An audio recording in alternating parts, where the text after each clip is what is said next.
বাহিরের রাষ্ট্রে সব মানুষ মানুষ হয় না, যদি মানুষ হইতো তাহলে প্রতিটা প্রবাসী মেয়েরাই মনে করো সফলতা নিয়ে এরা বাংলাদেশে যাইতে পারতো। এই যে দেখো, আজকে তোমাদেরকে একটা জিনিস দেখাই।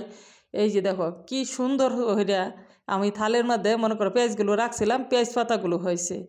আসলেও এটা একমাত্রই মনে করো যে সম্ভব যেসব বাসার মধ্যে সৌদিরা কিংবা কফিল ম্যাডাম ভালো হয়, সেই সব বাসার মধ্যেই স্বাধীনতা পাওয়া যায়।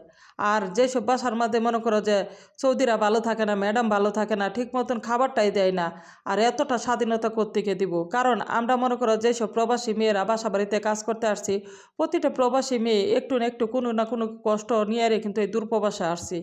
আর যদি ম্যাডাম কফিলরা যদি ভালো যদি না বাসে, তাহলে এর মতন কষ্ট নাই কে। কারণ সেই প্রবাসী মেয়েটা কিন্তু বেশি দিন তখন আর বাসাতে কাজ করতে পারে না, কেননা তার ভিতরতে এমনি দুঃখ কষ্ট জর্জরিত। আর তারপরও যদি তারা যদি মনে করো সবসময় অত্যাচার করে। আর এই যে দেখো পেঁয়াজগুলো আমার